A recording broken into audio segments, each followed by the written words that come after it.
कधी काळी नाशिक शहरातल्या गुन्हेगारांमध्ये दहशत निर्माण करणारे डॉक्टर डी.एस. स्वामी नाशिक ग्रामीणचे अधीक्षक म्हणून दाखल झालेत। डॅशिंग ऑफिसर म्हणून ओळखल्या जाणाऱ्या स्वामींकडून पुन्हा एकदा धडाकेबाज कामगिरीची अपेक्षा व्यक्त केली जात आहे। कुलवंत कुमार सरंगल यांनी पोलीस आयुक्त म्हणून तर स्वामी यांनी उपायुक्त म्हणून काही काळ नाशिकमध्ये धडाकेबाज कामगिरी करत नाशिककरांची मनं जिंकली होती। दंडुका हातात घेऊन थेट रस्त्यावर उतरण्याच्या त्यांच्या कृतीनं गुन्हेगारांमध्ये त्यावेळी चांगलीच दहशत निर्माण झाली होती।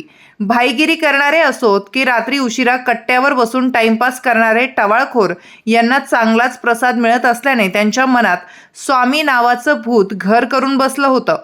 त्यामुळे गुंडगिरीला आळा बसून जनतेत पोलिसांप्रती विश्वास निर्माण झाला होता।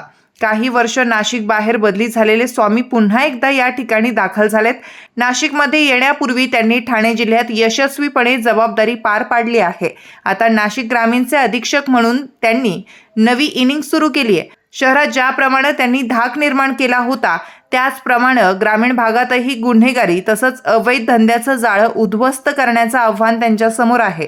विशेषतः शहराला खेटून असलेल्या भागात ढाबा संस्कृती मोठ्या प्रमाणावर फोफावली आहे। बारमध्ये बसण्याऐवजी पार्सल घेऊन ढाब्यांवर बसणाऱ्यांची संख्या कमी आहे। याकडे स्वामी यांनी लक्ष घालून ढाबा संस्कृती मुळासकट उपटून काढावी अशी मागणी जोर धरू लागली आहे।